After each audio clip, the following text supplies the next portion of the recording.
Bonjour et bienvenue dans J'aime l'écho, l'émission qui donne la parole au chef d'entreprise, Vincent Adam. Bonjour et bienvenue. Bonjour Nicolas Dose, merci pour votre invitation. Président de Swiss Chrono France, c'est un groupe familial qui est présent dans plus de 10 sites à travers le monde et vous fabriquez des produits dérivés du bois. D'abord pour la construction, et on a un échantillon sous les yeux, des panneaux de bois et les fameuses dalles OSB. C'est ça, si vous avez déjà vu de l'OSB, c'est exactement ça. L'agencement intérieur avec des panneaux mélaninés. Et puis, le sol stratifié. Alors, 1988, c'est la naissance en France, mais l'histoire commence dans les années 60 en Suisse. Exactement. L'histoire, comme vous l'avez dit, commence dans les années 60 à Menzno, puisque notre fondateur Ernst Kindel a créé son premier site, sa première usine de panneaux de particules à Menzno, dans le canton de Luzerne.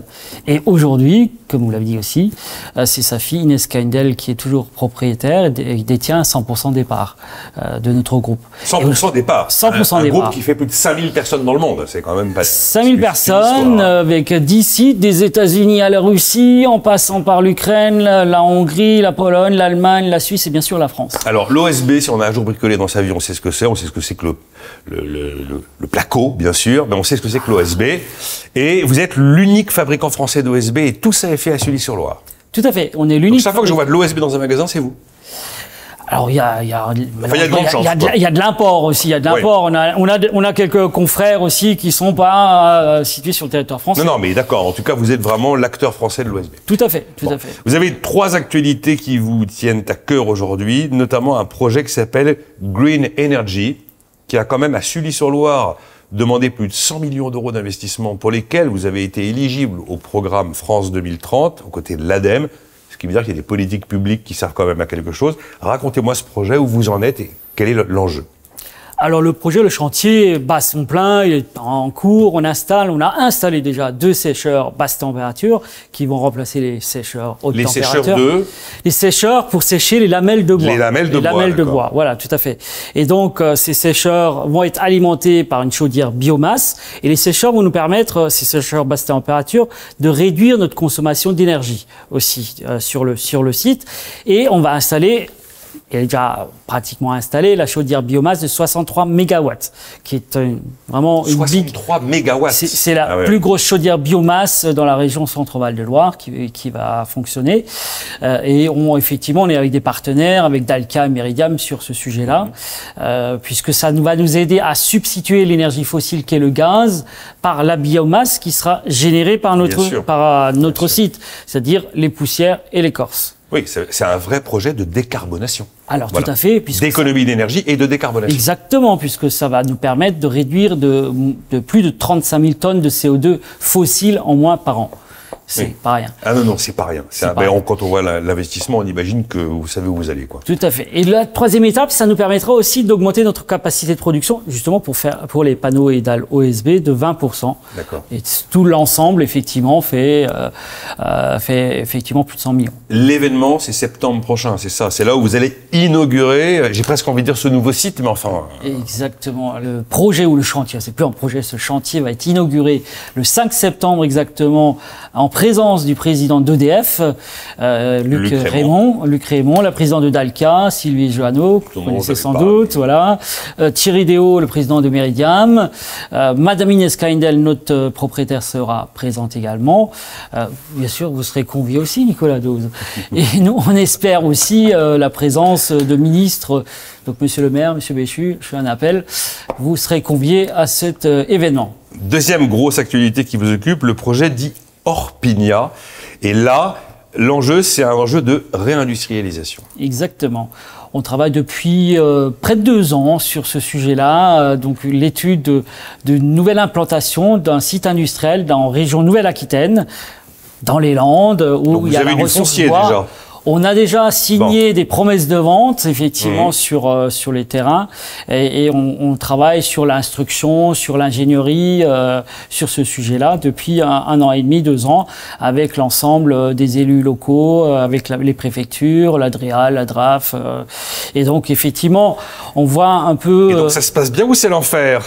de travailler avec tout ce monde? Parce que généralement, on nous dit, oh là là, attention, vous commencez à mettre le doigt dans l'engrenage. Et là... Ça se passe bien si vous êtes soutenu par tous les élus locaux. Et puis, on a la chance de tomber effectivement sur un président de la communauté des communes très dynamique, un nouveau préfet qui soutient le projet. Quand je dis soutient le projet, qui rassemble effectivement l'ensemble de ses services pour qu'on puisse avancer vraiment ensemble. D'accord, vous êtes soutenu. Bah, c'est pas toujours ce qu'on entend, vous voyez ce que je veux dire. Pas toujours le cas. Par contre, effectivement, les difficultés sont les difficultés qu'on connaît, les études environnementales, 4 saisons, etc. La CNDP qu'il faut saisir. Oui, j'imagine que vous n'allez pas enjamber toutes les normes. Je pense qu'en Espagne, au Luxembourg, nos confrères n'ont pas forcément les mêmes contraintes. Je ne les connais pas toutes, mais je crois pouvoir vous confirmer ça. Et là, vous êtes venu avec de l'OSB. Alors moi, j'ai déjà vu de l'OSB, mais j'ai jamais vu un pylône d'OSB. Et là, c'est une innovation. Le Magnum Board, voilà, qui va aussi connaître en 2024 ses fonds baptismaux, quoi. Exactement. Alors, c'est un produit qui existe déjà en Allemagne depuis de nombreuses années, mais en France, on n'a pas d'avis technique encore. Donc, on travaille aussi avec le CSTB depuis 2 ans. Pardon, j'ai pas compris. Le CSTB. Je sais pas ce que c'est, le CSTB.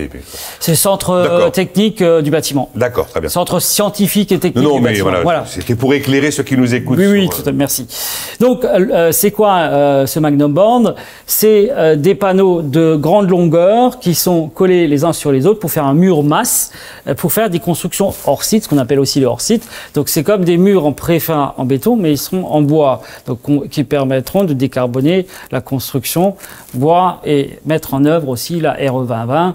La fameuse RE 2020. La RE 2020, c'est la réglementation environnementale 2020 qui impose toutes les contraintes d'empreinte carbone au monde de la construction.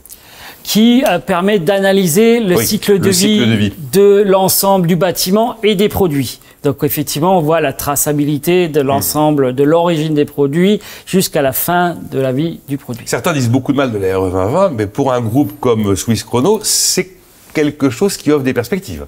Tout à fait, puisque la réglementation environnementale fait la part belle aux matériaux biosourcés. Bien sûr. Et le bois. Mais là, en fait, le Magnum Board, c'est pour construire en bois. C'est pour construire en bois. Le Magnum Board, également, les panneaux EDAL OSB sont utilisés dans la construction et dans la rénovation. Et le Magnum Board nous permet aussi d'aller sur des constructions d'immeubles, sur des R+3, R+4, ce qui n'est pas forcément toujours le cas avec de l'OSB, des panneaux simples. Voilà. L'événement, c'est au printemps, c'est l'avis technique sur le Magnum Board. En avril 2024, effectivement, on souhaite avoir l'avis technique. Bon, 2023 a été une année compliquée pour la construction. Vincent Adam, est-ce que vous dites que 2024, ça y est, les taux vont baisser? Peut-être que l'étau va se desserrer? Est-ce que vous êtes un peu plus confiant? Ou alors vous êtes comme vos confrères en vous disant, en fait, le pire ne fait que commencer? Je pense pas, je reste un éternel optimiste. Vaut mieux. Vaut mieux. Oui. C'est sûr que 2023... C'est l'entrepreneur qui pédale tout le temps sur le vélo parce qu'il sait que s'il arrête, il tombe. Donc, voilà. Oui, tout à fait. Mais bon, 2023, on sait que c'était compliqué. 2024 va, pour le logement, pas forcément être logement neuf, en tout cas, va pas forcément être mieux, puisque comme vous le savez, on va construire moins de 300 000 logements chez les chiffres de la Fédération française du bâtiment. Enfin, il me semble que c'est 286 000 logements cette année. À peu près. Mais sur le long terme, effectivement, avec le déploiement de cette réglementation environnementale, la construction bois aura effectivement son heure de gloire et nous pourrons, on espère, d'ici 10 ans, doubler nos parts de marché. Bon, un jour, on verra des maisons construites avec des Magnum Board. Exactement. Merci Vincent Adam d'avoir été avec nous, le président de Suisse Chrono France. Merci à vous.